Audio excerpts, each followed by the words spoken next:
My daughter wanted to put me in the cheapest nursing home she could find. My name is Frank Miller. I'm 72 years old, and what Jessica never realized was that for 5 long years, she'd been paying a mortgage on a house I didn't even own. She believed she was helping her poor, widowed father keep a roof over his head. She thought she was protecting her future inheritance. She thought she had control. She was wrong on every count. When people assume you're weak, helpless, or dependent, they stop noticing the small things. They stop asking questions. They stop reading the fine print.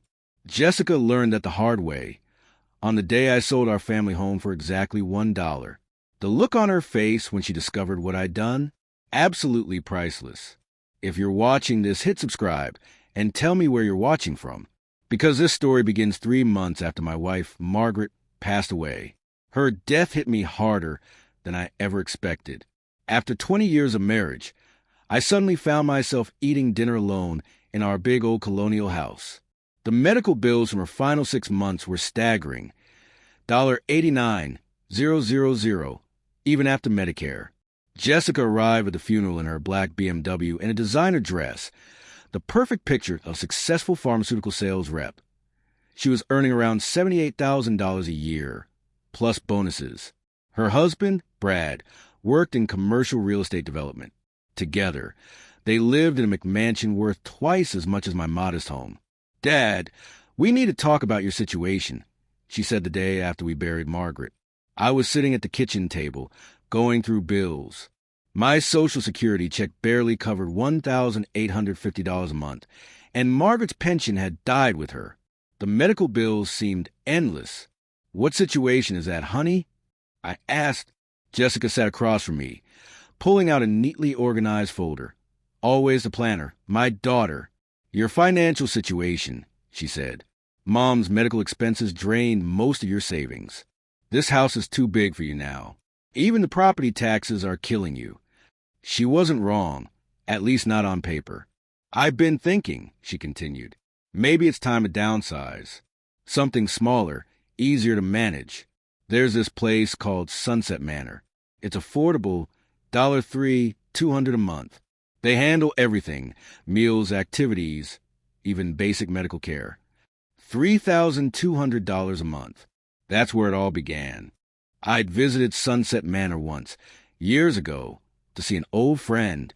Shared rooms, bland, overcooked food, staff so overworked they barely made eye contact. The scent of disinfectant hung thick in the air, but it couldn't quite hide the smell of despair. "That's thoughtful of you to research that," I told Jessica. "I know it's a big decision, Dad," she said, voice soft but firm.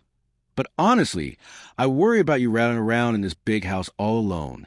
The second sign of being underestimated came 2 weeks later. Jessica showed up with boxes and bubble wrap.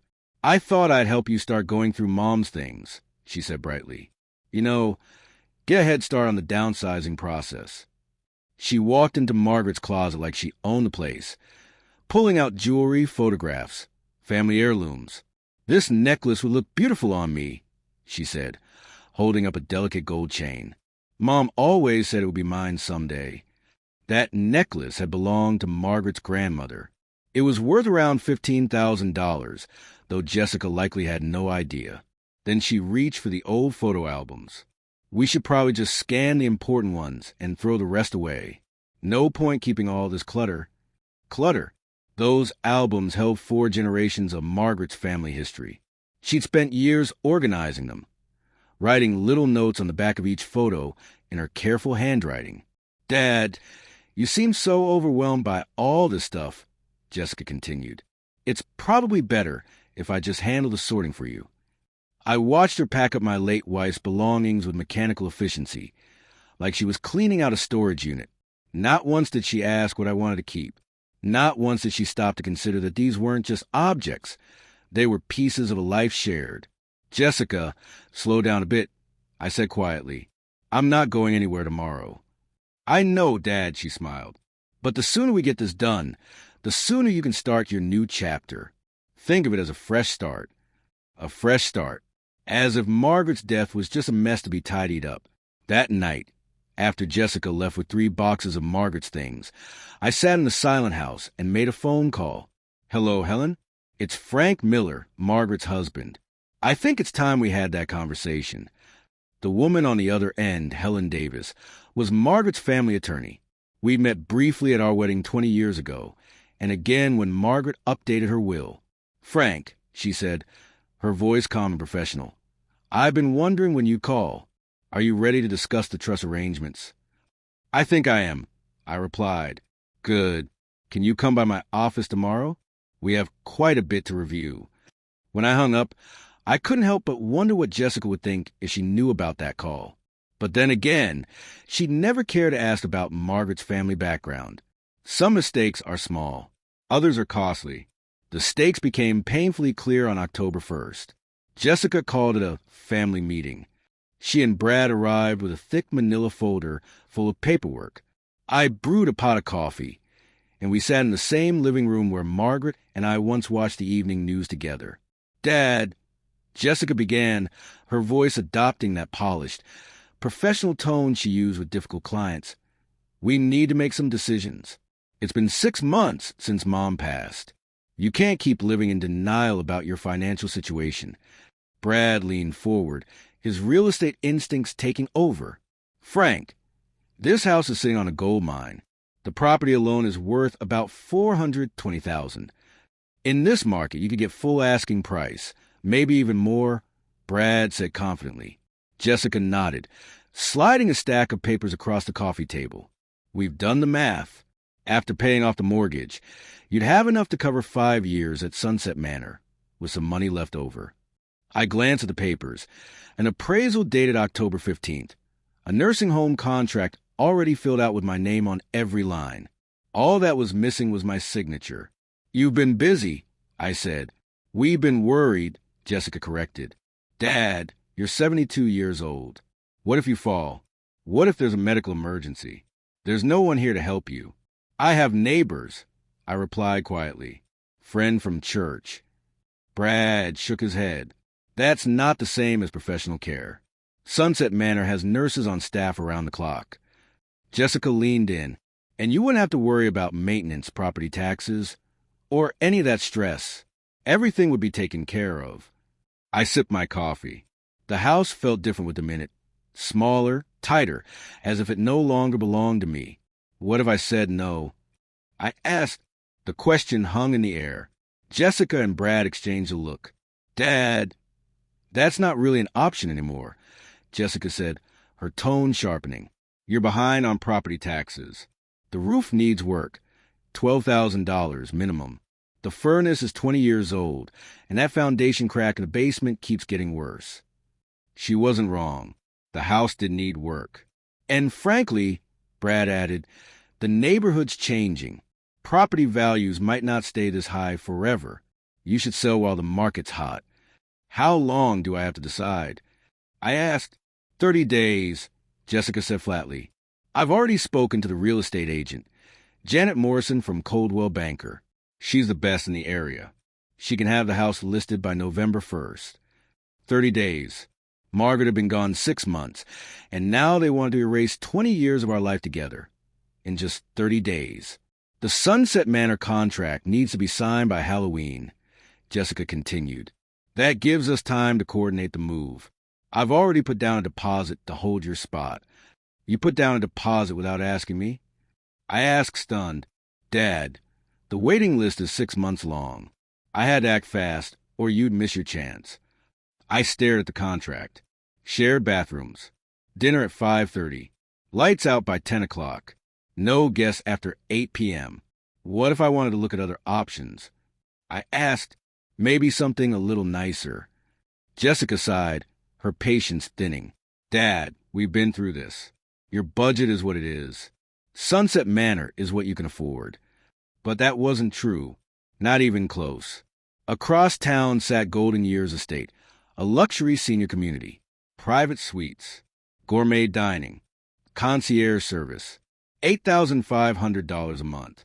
Margaret and I had toured it once, just for fun. It was beautiful. If I were really the broke widower Jessica believed I was, then yes, Sunset Manor would be my only option. But I wasn't broke, not even close. I just looked broke. 30 days. I repeated quietly. 30 days, Jessica confirmed. I know it's scary, Dad. Change always is. But this is for the best. You'll see. After they left, I wandered through the house in silence. Every room held a memory. The kitchen, where Margaret taught me to make her grandmother's apple pie. The living room, where we watched our wedding video every anniversary. The bedroom, where she'd taken her last breath, holding my hand. They wanted to reduce all of that to a line on a real estate listing. I picked up the phone and dialed Helen Davis again. Helen, it's Frank, I said. We need to move faster than I thought. What's going on, Frank? Helen asked, her voice steady but cautious. My daughter just gave me 30 days to sell the house and move into a nursing home. There was a long silence on the line. Frank, does Jessica know about the trust? She doesn't know anything about anything, I said, but I think it's time she learned. Are you sure you want to go down this road? Helen asked quietly. Once we reveal the trust structure, there's no turning back. I looked around my house, Margaret's house. Our house, except it wasn't ours. It never had been. Helen, I said, I've been patient for 6 months. I've let my daughter treat me like some senile old man who can't manage his own affairs. I've watched her box up my wife's belongings like they were leftovers from a garage sale. I think it's time for some hard truths. 3 days later, Jessica showed up unannounced, with a woman I'd never seen before. Dad, this is Janet Morrison from Coldwell Banker, she said brightly. I thought you two should meet. Janet looked every bit the professional. Tailored suit, leather portfolio, a confident smile that said she'd sold 1,000 houses just like mine. She strolled through the living room as if she already owned it. Mr. Miller, this is a lovely home, she said warmly. Great bones, original hardwood floors. With a little updating, this could sell very quickly. Updating? I asked. Oh, just cosmetic things, Janet said, gesturing. Fresh paint, modern fixtures, maybe upgrade the kitchen appliances. Nothing major. Jessica jumped in eagerly. I already got some estimates. We're looking at maybe $15,000 in improvements, but it could add $30,000 to the sale price. I repeated. Well, she said quickly, I'd handle the renovation costs up front and we'd settle at closing. Think of it as an investment in maximizing your return. An investment, I said slowly, in my own house. Janet smiled politely and began snapping photos on her tablet. The master bedroom has beautiful natural light, she said. And this kitchen, so much potential. Buyers love open concept. The kitchen's not open concept, I replied. Not yet, Janet said with a grin. But we could take down this wall. Create an open flow between the kitchen and living room.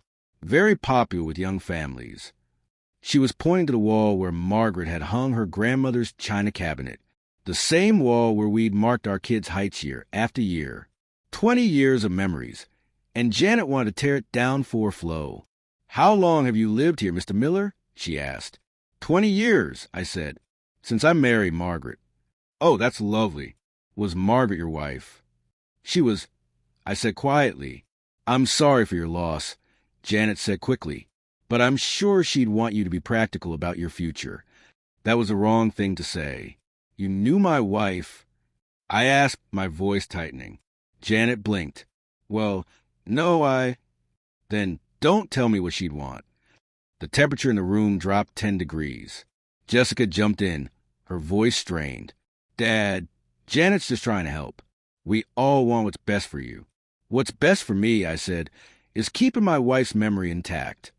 Dad, you're being emotional, Jessica said, folded her arms.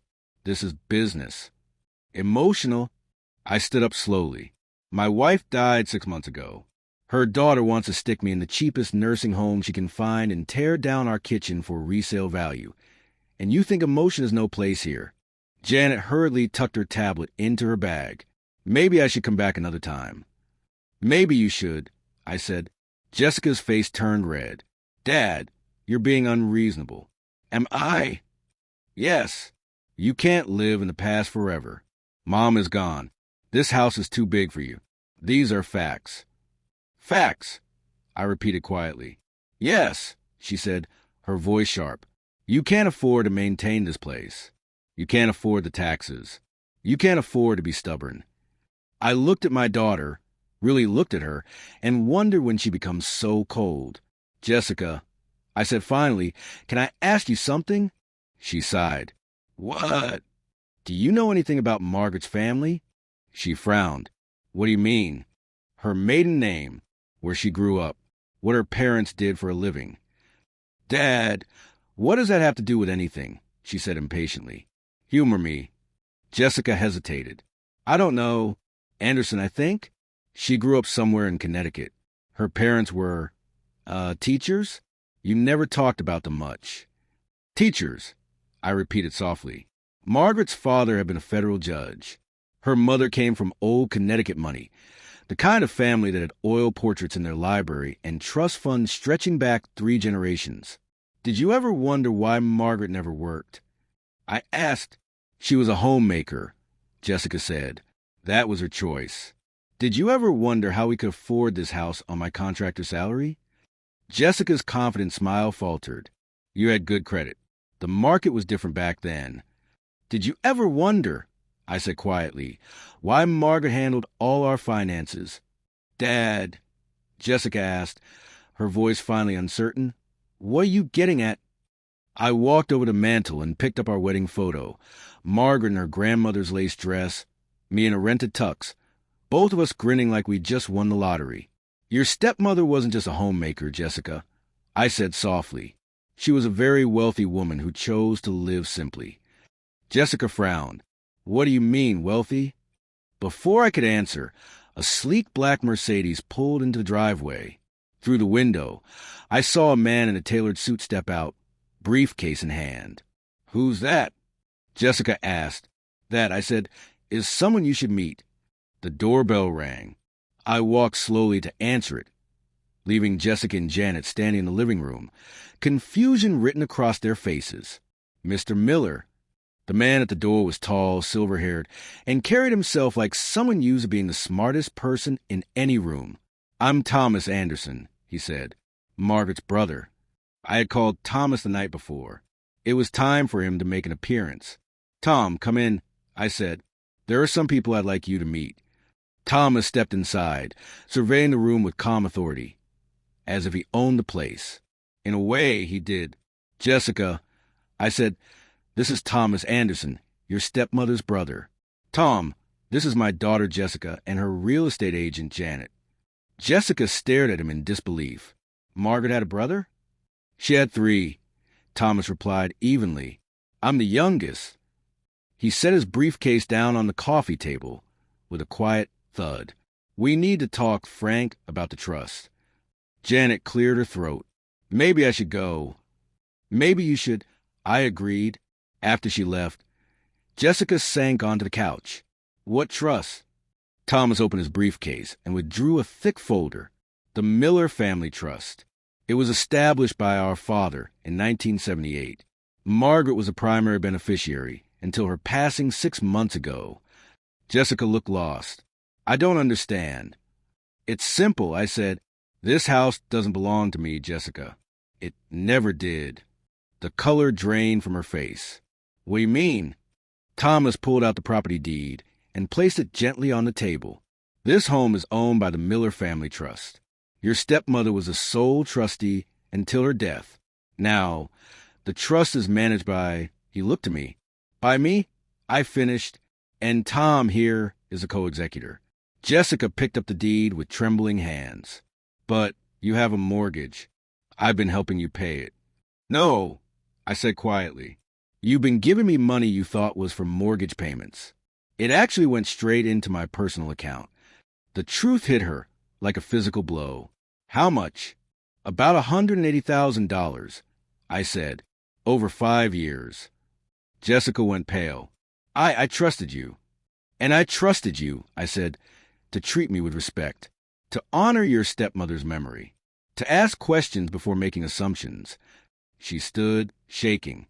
This is fraud. This, I said calmly, is what happens when you stop paying attention to the details. Thomas gathered his papers. Frank, should I prepare the transfer documents we discussed? Yes, I said. I think it's time. Jessica looked between us, her expression a mix of confusion and anger. What transfer documents? I smiled for the first time in months. You'll find out soon enough. The next morning, she showed up at 7 sharp. I was having my coffee, reading the obituaries, a habit I'd picked up since Margaret died. Dad, we need to talk, she said. Her eyes were red and tired. She looked like she hadn't slept. Good, I said. Come in. The coffee's fresh. Jessica sat at the kitchen table and slid a manila envelope toward me. I found this in Mom's desk, she said. The envelope was labeled M.A. Trust, confidential, in Margaret's neat handwriting. You went through Margaret's desk? I asked. I was looking for insurance papers for the nursing home application, she replied, her tone already defensive. What is this trust thing? And who exactly is Thomas Anderson? I took a slow sip of my coffee. Margaret always made it too weak, but I'd grown to love it that way. Now, out of habit, I brewed it the same, light, comforting, familiar. Margaret's father, I began, was Judge William Anderson. Ever heard of him? Jessica shook her head. He served on the Federal Court of Appeals for 30 years. Prestigious job. Paid extremely well. Okay, she said cautiously. Margaret's mother was Catherine Whitmore Anderson. The Whitmores founded Whitmore Industries back in 1925. Started with shipbuilding, then defense contracts during World War II, and eventually moved into commercial real estate. Jessica's brow furrowed in confusion. Dad, what does any of this have to do with our situation? Our situation, I said, is that you've been operating under a false assumption. I stood, refilled my mug. Outside, Mrs. Chun was walking her little terrier, a perfectly normal Tuesday morning, except nothing felt normal anymore. When Margaret and I got married, I continued, she transferred this house into a family trust, standard estate planning, for people with significant assets. Significant assets? Jessica echoed. The trust is worth about $2.3 million. I said. Jessica froze, her coffee cup suspended halfway to her lips. 2.3 million? Give or take, depending on the market, I said with a shrug. But you live like you're poor, she stammered. You drive a 15-year-old Honda. You shop at Walmart. You clip coupons. Margaret liked living simply, I said. She believed money should be a tool, not a display. Then why didn't you tell me? Jessica demanded. Why let me think you were broke? I sat back down and met her eyes, because I wanted to see what kind of person you really were. The words hung between us like smoke. What's that supposed to mean? It means that for 6 months, you've treated me like a burden, like a problem you needed to manage. You made decisions about my life without even asking me. You talked about me like I was senile. Dad, I was just trying to help. Were you? I asked quietly. Or were you trying to secure your inheritance? Her face flushed red. That's not fair. Isn't it? I asked. You've been paying my mortgage for 5 years, money that went straight into my account. Did you ever ask to see a statement? Did you ever notice the balance never went down? I trusted you, she said bitterly. No, I said. You trusted that I was too stupid to deceive you. The truth sat heavy between us like a cold fog. Jessica opened the envelope and began pulling out documents, property deeds, trust agreements, bank statements. Her eyes widened at the numbers. This says the house was transferred to the trust in 2003, before you and Mom were even married. We were engaged, I said. Margaret wanted everything legally clean. But the mortgage? There is no mortgage, Jessica. I said simply. There never was. She looked at the papers like they were written in another language. Then what was I paying? You were giving your poor, struggling father money to help him stay afloat. I said, money I deposited into my personal account and used however I pleased. That's fraud, she snapped. That's generosity. I corrected. You offered to help. I accepted. I never told you where the money would go. You implied. I implied nothing. I interrupted. You assumed everything. Jessica pushed back from the table. pacing in tight circles. This is insane. You let me think you were broke. You let me worry about you. You let me feel guilty for not doing enough. And what did you do with that guilt? I asked. I tried to help. You tried to control. I said. There's a difference. She stopped pacing and faced me, her expression hard. What do you want from me, Dad? I looked at her steadily. I want you to understand that respect isn't inherited. It's earned. She went silent. I thought about the last 6 months, the nursing home brochures, the boxes of Margaret's things, the real estate agent wandering to my home like she already owned it. Then I looked her in the eye. What do you think, Jessica? Jessica sank back into her chair, burying her face in her hands. I don't even know what to think anymore, she murmured. Then maybe, I said, setting down my empty coffee mug, it's time you started asking better questions. I stood, heading for the doorway, but paused before leaving the kitchen. Oh, and Jessica, I added, glancing over my shoulder, you might want to cancel that deposit at Sunset Manor. I won't be needing it. The look on her face told me she was finally beginning to understand that her 72-year-old father wasn't nearly as helpless as she'd imagined, but she still had no idea what was coming next. Thanksgiving dinner at Jessica's house was supposed to be a celebration. 23 family members squeezed into her perfectly staged dining room. Fine china on display. Everything curated for social media perfection. I brought Margaret's famous apple pie recipe, made it myself. It wasn't quite as good as hers, but close enough. Dad made pie, Jessica announced as I stepped through the door, her voice bright and brittle. The kind of cheerful tone that fools everyone except the people who actually know her. Brad, ever the polished real estate developer, took my coat and gave me one of those firm handshakes that men like in practice in the mirror. Frank, good to see you. How are you holding up? I'm managing, I said, and meant it. The house buzzed with people I barely recognized. Jessica's pharmaceutical colleagues, Brad's real estate buddies, a few distant relatives there for the free food and the football game. Dinner chatter was a blur of small talk, game scores, weather, someone's vacation to Florida. I sat quietly, cutting my turkey into neat pieces, listening to my daughter play the perfect hostess. Dad's going through some big life changes. I heard her tell one of her coworkers, downsizing, simplifying. It's actually quite inspiring. Inspiring. As if my wife's death had been some sort of minimalist lifestyle choice. After dinner, as dessert and coffee made their rounds, Jessica stood up and tapped her wine glass with a fork. The chatter dimmed instantly. 23 faces turned toward her as she smiled that polished PR-trained smile. Before everyone gets too comfortable, she began, I wanted to share some family news. Here we go, I thought, taking another bite of pie.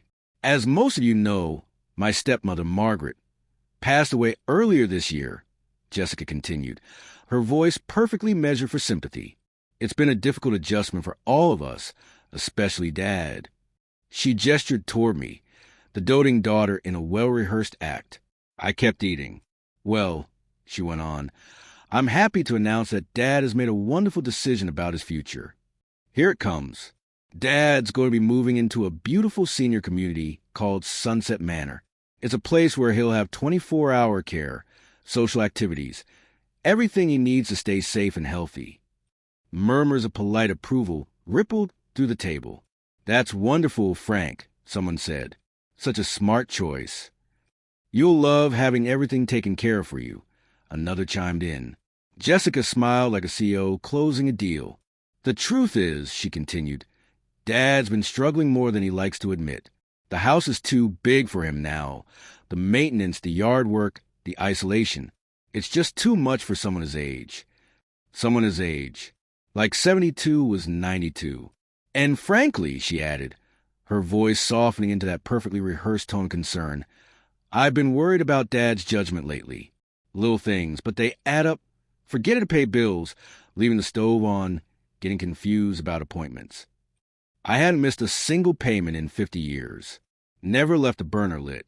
The only appointment I'd ever missed was the one she made behind my back. With a realtor, Jessica's voice wavered just slightly, her eyes misting for effect.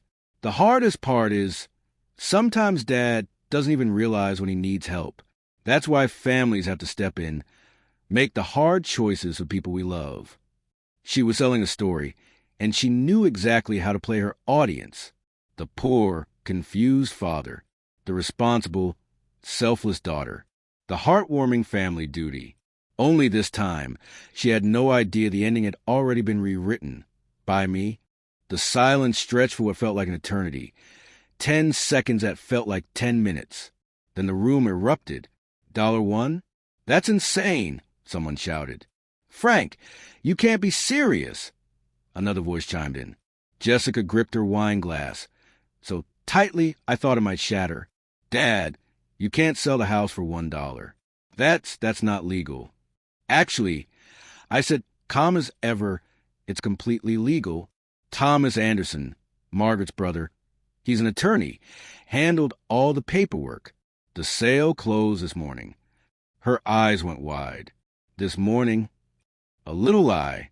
The sale wasn't scheduled to close until Monday, but she didn't know that. But Dad, that house must be worth hundreds of thousands of dollars, someone said. $420,000, Jessica added sharply. According to the appraisal I commissioned. Then why would you sell it for $1? I asked, looking directly at her. Because, I said, letting the word sink in, sometimes the most expensive thing you own isn't your house, it's your dignity. The room erupted. Voices collided. Questions fired like sparks from a flame. Everyone was arguing, trying to process what they just heard. Jessica sat frozen, staring at me like I'd lost my mind. Dad, she whispered, what have you done? I've made a decision about my own property, I said softly. Isn't that what you wanted? For me to take control of my own life. The irony hung in the air, thick and palpable, like smoke from fire that no one could see, but everyone could smell. Uncle Thomas, who'd been quietly observing the entire dinner, finally spoke up. Frank is absolutely right. It's his property. He can do with it as he sees fit. Jessica's voice pitched higher. But Uncle Tom, he's not thinking clearly. Losing Mom, the isolation, this isn't rational. Thomas smiled, calm and steady. Jessica, your father is one of the most rational men I know, and one of the most patient. Patient? She asked, incredulous. Yes, he said. He's been waiting 6 months for you to ask the right questions about your stepmother's family, the trust, about why a retired contractor could afford a $400,000 house. The room fell completely silent. Every pair of eyes was locked between Thomas, Jessica, and me like spectators at a tennis match. What questions? Jessica whispered. I stood again, this time shedding the old man performance. Questions like, who really owns this house? Where did the money come from? Why have you been paying a mortgage that doesn't exist? Jessica's color drained entirely. That's right, I continued, my voice firm. For 5 years, every month, you've been giving me half of a mortgage payment on a house I never owned. Money that went straight into my personal account. Gasps rippled across the room. One cousin whispered, Holy $180,000, Jessica. That's what you've paid over the years, thinking you were helping your poor, struggling father stay afloat. Jessica began to cry, not the composed tears of a dutiful daughter, but the ugly, desperate sobs of someone whose world was crumbling in real time. I was trying to help, she choked out. No, I said quietly. You were trying to control, and now you know the difference. The silence that followed was deafening. 23 people stared at me like I'd announced I was moving to Mars. Jessica dabbed her eyes with her napkin, tried to regain composure. Dad, you're not making sense. If you never owned the house, then who did? Margaret did, I said, pulling out the folder Thomas had given me. I spread the documents across her dining room table like I was dealing a deck of cards. Property deed, dated March 15th, 2003. Owner, Miller Family Trust. Margaret Anderson Miller, sole trustee. Jessica picked up the deed with shaking hands. But you live there. You paid the mortgage. There was no mortgage, Jessica, I said simply. That's impossible, she stammered. I've been helping you with payments for 5 years. Yes, I said, and I've been accepting your help on my terms. You've been giving me money. I said, yes, Jessica admitted, her voice still shaky. Money that went straight into my personal checking account at First National Bank. I pulled out a bank statement and pointed to the deposits. See? Every month, like clockwork. $1, $800 from Jessica Miller Crawford, deposited and spent exactly as I saw fit. Brad leaned forward, his real estate mind whirring. Frank, are you saying the house was paid in full? Margaret's family bought it as a wedding gift, I said. Cash purchase. No mortgage. No financing. But why would you take money from Jessica if you didn't need it? Someone asked. Good question. One I've been asking myself for 5 years. Because she offered, I said, looking directly at my daughter, and I wanted to see what kind of person you really were. The words landed like a punch.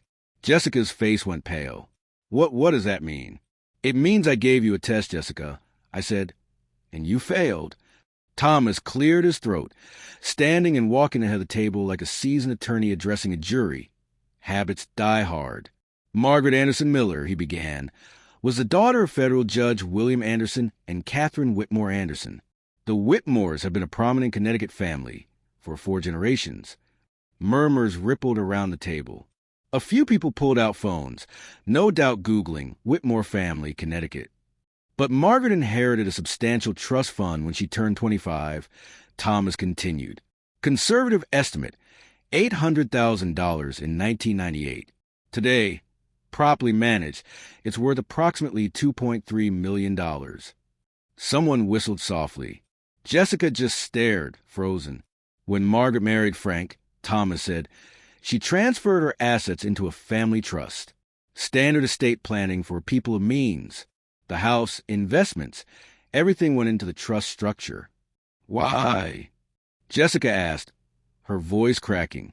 Tax benefits, asset protection, privacy. Thomas replied with a shrug. Rich people do rich people things. Dad never acted rich, someone said. Because that was Margaret's choice, I explained. She believed wealth should be private, understated. She drove a 10-year-old Toyota, shopped at Target, made her own lunches. She made you clip coupons. Jessica accused. No, I corrected. She made me appreciate the value of $1. There's a difference. I pulled out another document. This is Margaret's will. Very simple. Everything goes to me, with detailed instructions about how the trust should be managed. Jessica reached for it, but I held it back. Here's the interesting part, I said, letting the words hang in the air. Margaret left detailed notes about each family member, including you, Jessica. What kind of notes? She asked, her voice trembling. Character assessments, I said. Recommendations for inheritance amounts based on observed behavior. The room went completely silent. Even the football game playing in the living room, the crowd noise, the commentary, seemed to fade into the background. Margaret watched how you treated me after she fell ill, how you treated her in her final months, how you spoke about money, inheritance, and your future plans. Jessica's face turned pale. What did she write? She whispered. I opened the will to the exact page. Quote, Jessica has shown herself to be impatient with suffering, dismissive of sentiment, and focused primarily on financial gain. While I hope she matures with time, I cannot recommend substantial inheritance at this time.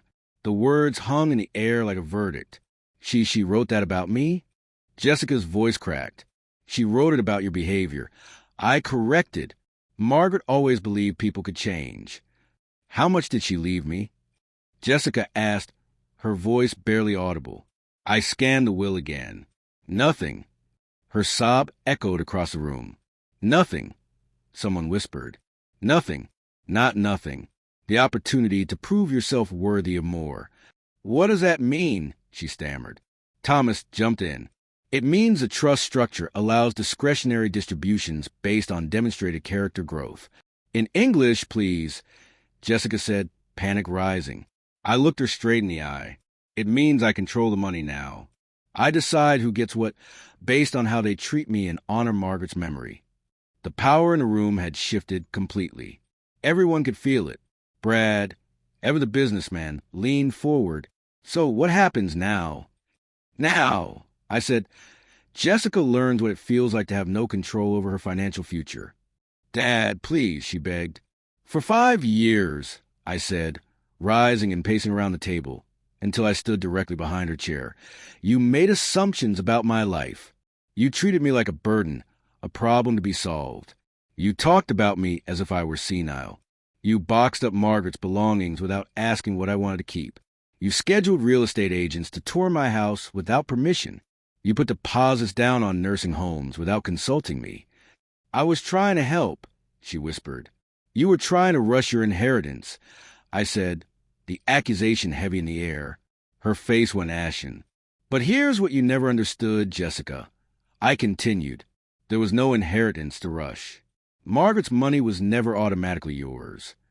I returned to my seat, gathering the documents. The trust is structured as a charitable foundation with family beneficiaries. That means the money goes to worthy causes, and family members receive distributions based on merit, not entitlement. What kind of worthy causes? Jessica asked, desperation creeping into her voice. Veterans housing, literacy programs, medical research, the kind of things Margaret cared about. I said, family members receive distributions based on merit, character, and service to others. Jessica looked around the table as if someone might rescue her from this conversation. Dad, I made mistakes. I know that now, but you can't punish me forever. I'm not punishing you, Jessica, I said calmly. I'm teaching you.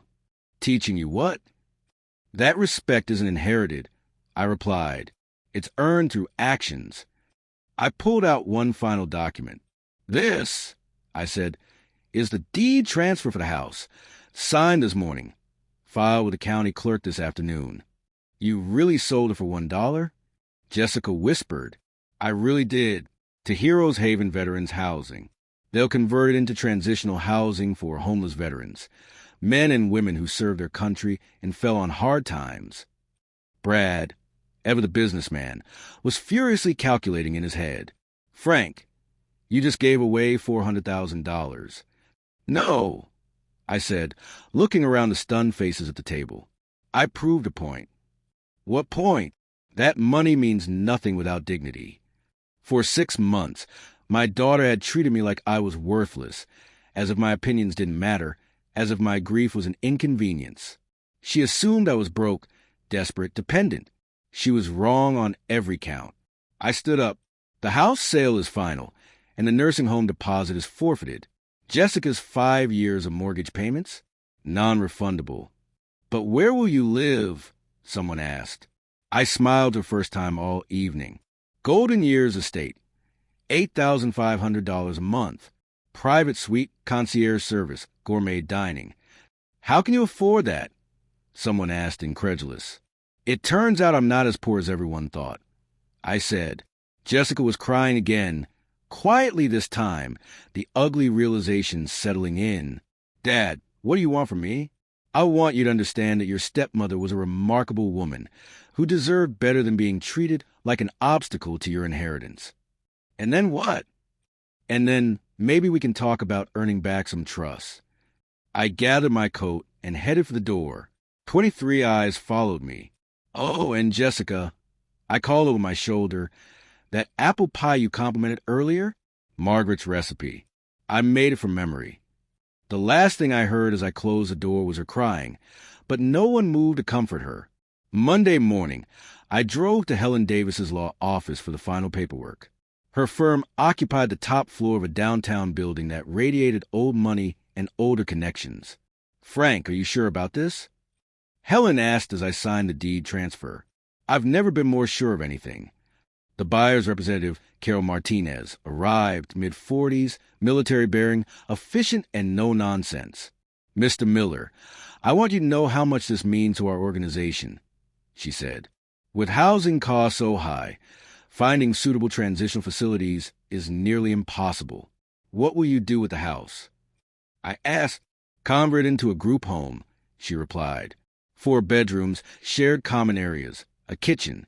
We can house 8 veterans at a time, helping them transition back to independent living. Margaret would have loved that. The paperwork was surprisingly straightforward.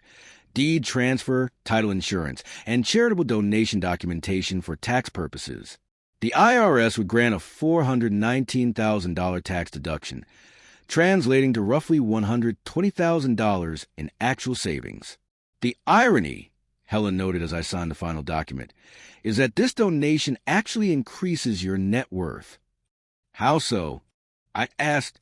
Tax savings, plus the elimination of property maintenance costs. You'll save around $30,000 per year.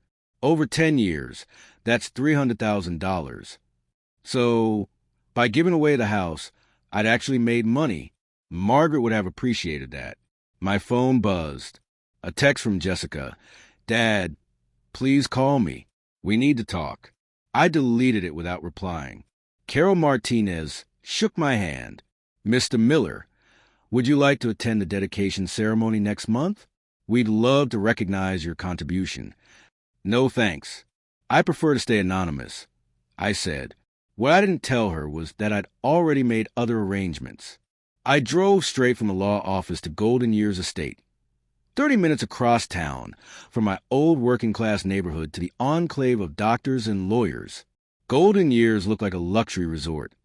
Manicured gardens, a fountain in the circular driveway, valet parking, marble floors, fresh flowers in the lobby, nothing like the industrial carpeting and disinfectant smell of Sunset Manor. Mr. Miller, welcome to Golden Years, said the director, Patricia Hoffman, polished and poised, a veteran of high-end hospitality. Are you ready to see your new home? My suite was a third-floor corner unit overlooking the gardens, 1,200 square feet. Full kitchen, separate bedroom, and living area. Elegant yet comfortable furnishings, the kind Margaret would have chosen. All meals, housekeeping, transportation, and activities are included, Patricia explained. Plus on-site medical staff, physical therapy, even a salon and spa. When can I move in? I asked. Whenever you're ready. Your first month's fee was processed this morning, $8,500. More than most people make in a month, she said. I smiled, stepping into the life I'd earned. After 20 years of living modestly, I figured I'd earned a bit of comfort. My phone buzzed again. Another message from Jessica. Dad, I know you're angry, but we're family. Please don't do anything permanent until we talk. Too late for that conversation. I spent the afternoon getting settled. Toured the dining hall, met a few residents, signed up for some activities. The people here were a different breed than those at Sunset Manor. Retired judges, professors, CEOs, widows with inherited wealth. People who had the luxury of aging gracefully. At dinner, I sat beside William Patterson, a retired federal judge, and his wife Dorothy, once a museum director. Frank, what did you do before retirement? Dorothy asked. I was a contractor, mostly residential builds. That must have been rewarding. Building homes for families. It was, I said, smiling faintly, though my last project was a bit different. Oh, how so? I tore something down instead of building it up. They exchanged curious glances, but I didn't elaborate. The next morning, Jessica showed up unannounced at Golden Years. The front desk called my room. Mr. Miller, your daughter Jessica is here to see you. Tell her I'm not available. She says it's urgent. Then tell her I'm unavailable permanently. 10 minutes later, my phone rang again. Jessica calling from the parking lot. Dad, I'm not leaving until we talk. Then you would be there for a while. I drove across town. The least you can do is give me 5 minutes. Jessica, what part of the situation makes you think you're entitled to my time? There was silence on the other end. For 6 months, you treated me like a problem to be managed. You made decisions about my life without asking me. You spoke about me like I was senile. I'm sorry, Dad. Apologies don't erase actions. Please, I know I made mistakes, but nothing. Actions have consequences. What consequences? You've already sold the house. You've already moved out. What more do you want? What did I want? Good question. I want you to understand that Margaret was a kind, dignified woman who deserved your respect. That elderly people are not burdens to be managed. That assumptions have consequences. And maybe, If you prove you've learned something, we can discuss your future with Margaret's trust fund. That got her attention. What do you mean? I mean Margaret's will allow discretionary distributions to family members who demonstrate growth in character. How much money are we talking about? And there it was, the same old instinct, still chasing the money. Jessica, I sighed, the fact that your first question is about money tells me you haven't learned a thing. I hung up and went to lunch. Through the dining room window, I saw Jessica sitting in her BMW, crying. But this time, her tears weren't mine to fix. The consequences started small, then snowballed. The first casualty was her marriage. Brad had built their future around the house. The $400,000 in equity that was supposed to cover college funds and retirement. When that disappeared, so did his patience. Brad's talking to a divorce lawyer. Jessica confessed in one of her desperate calls. He says I misrepresented our finances. Did you? I asked. I thought I knew what we were inheriting. I thought you owned the house. You thought wrong. Dad, my marriage is falling apart. Then maybe you should have asked questions before making assumptions. The second casualty was her career. Pharmaceutical sales runs on reputation, and gossip spreads faster than flu. Soon, Jessica's story, the daughter who tried to dump her wealthy father in a cheap nursing home, became industry folklore. Someone posted about our family online. She said, voice shaking, "It's gone viral. They say I'm a fraud, that I can't be trusted with clients if I can't handle my own father." She was demoted to inside sales, a 50% pay cut. The third casualty was her social standing. Friends stopped returning calls. Party invitations disappeared. Even co-workers avoided eye contact. "Dad, people think I'm a terrible person," she sobbed. "Did you try to steal from your father?" I thought I was helping. You thought you were in control. There's a difference. The fourth casualty was her children's future. Her college savings were built on the illusion of inheritance. Without that, Emma's dream of Northwestern vanished. Tuition's $60,000 a year. We can't afford it. Community college is an option. She's been planning for Northwestern since she was 14. Plans change. Sometimes disappointment builds character. The fifth casualty was the worst. Her relationship with her own kids. They'd heard enough to piece together the truth. "Emma won't speak to me," Jessica whispered during what would become our last call. "She says I'm a gold digger who tried to abuse her grandfather. 16-year-olds have a strong sense of justice." I said quietly, "She's my daughter, and I'm your father, but that didn't stop you from treating me like a burden." "Dad, please. I've lost everything. My house, my job, my marriage, my kids' respect. How much punishment is enough?" I thought about that for a long time. "Jessica," I said finally, "this isn't punishment. These are consequences. There's a difference." "What's the difference?" "Punishment is arbitrary. Consequences are earned." 6 months after Thanksgiving, I attended the dedication ceremony for Heroes Haven House. Despite telling Carol Martinez I preferred to remain anonymous, I wanted to see what Margaret's home had become. The transformation was incredible. What had once been our family home was now a bright, welcoming place where 8 veterans were learning to rebuild their lives. Margaret's rose bushes had been replaced by a garden, my old garage transformed into a workshop, and a living room into a common area full of laughter and purpose. During the ceremony, a former Marine named David spoke. 6 months ago, I was sleeping under a bridge. Tonight, I sleep in a real bed, in a real home, surrounded by people who understand what I've been through. Margaret would have loved that. After the ceremony, I drove past Jessica's house. A for sale sign stood in the yard. Brad had filed for divorce 3 months earlier. Jessica was moving into a small apartment across town, starting over with nothing but debt and regret. I felt a twinge of sympathy, but not enough to fix her mistakes. Some lessons can only be learned the hard way, and some consequences cannot be undone with apologies. A year later, I was reading the newspaper in Golden Year's dining room when Patricia Hoffman approached. "Frank, you have a visitor." Jessica stood in the doorway. Somehow, she looked smaller, older. The designer clothes were gone, replaced by simple business attire from Target or Walmart. "Hi, Dad," she said quietly.